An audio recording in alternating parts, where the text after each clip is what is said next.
Good day, my name is Franco Ferrari and I'm here to demonstrate how to use a FMC 8800 tire machine. The first thing I usually do is remove the wheel weights from the rim using wheel weight pliers. There's usually two wheel weights on a tire, so you need to turn it around and remove the second wheel weight from the tire. After removing the wheel weights, I remove the valve cap, and using a valve core tool remover, I remove the valve core from the tire, which releases the air.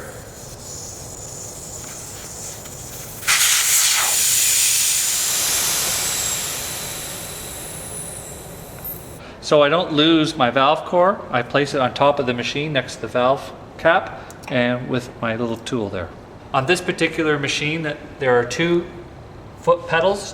One pedal is to operate the turntable, the second pedal is to inflate the tire. The next step is to place the tire on the side of the machine and place the arm mechanism so it is right on the bead but not in contact with the rim. While depressing the pedal with your left foot, you guide the arm with your right hand.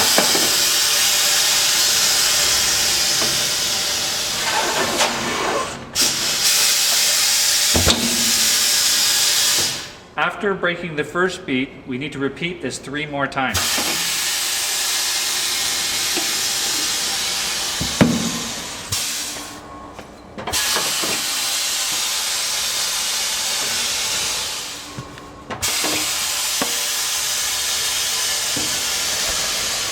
Before mounting the rim on top of the turntable, I like to make special note of this pin that fits where the wheel stud goes on the rim.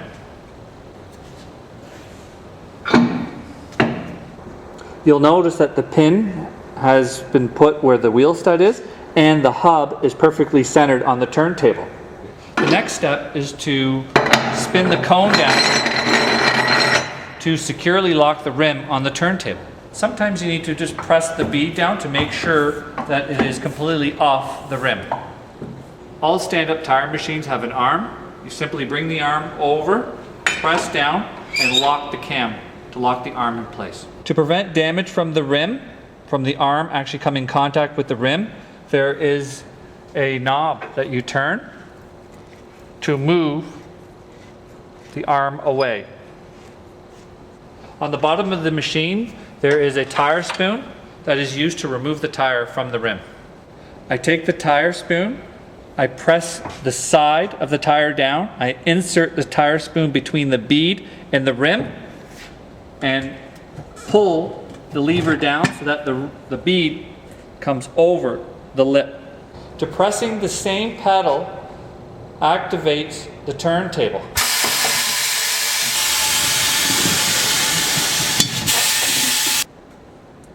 I grab the tire, I lift it forward on an angle. This allows me to insert the tire spoon for the second time on the second bead. Paying particular attention to my hands, I take my right hand off the tire spoon, place my left hand on the tire spoon, put my right hand under the tire and lift the tire as I push this tire spoon down. The last step allowed the tire bead to go on top of the lip of the rim. I repeat the process of pressing down on the right pedal.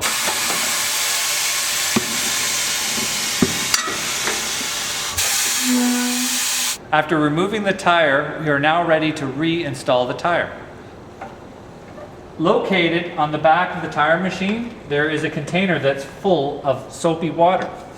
The soap is used to lubricate the bead so that the tire slips onto the rim easily. Every rim has a recess that's called a drop center, located here. This is important for the installation of the tire. I'm going to pick the tire up and I'm going to place it on such a manner that this inside bead fits in the drop center. Next, I bring the arm over until it touches the rim.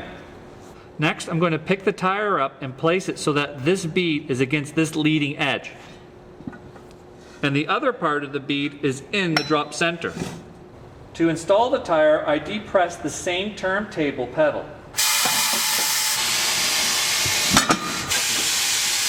Now that the bottom bead is in, we need to repeat this process for the top bead. It is imperative that this bead fits into the drop center. If not, damage will occur to the tire. Paying special note to my fingers, I keep my fingers away from this area as they can be easily pinched.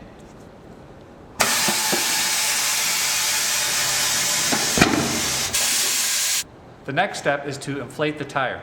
To do so, we place the tire chuck on top of the tire valve and release. Then depress the second pedal. As we inflate the tire, we need to make special note of how much air is going into the tire, never exceeding 40 psi.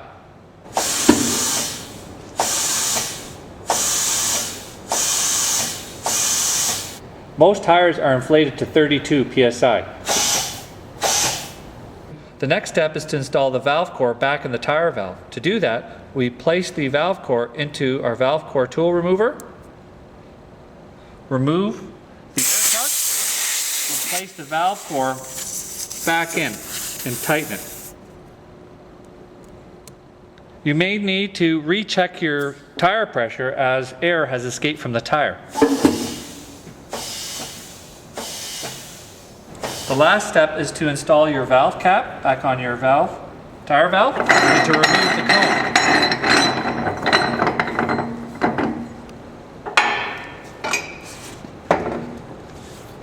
And that's how to remove a tire from a rim and reinstall a tire back on a rim using a FMC stand-up tire machine.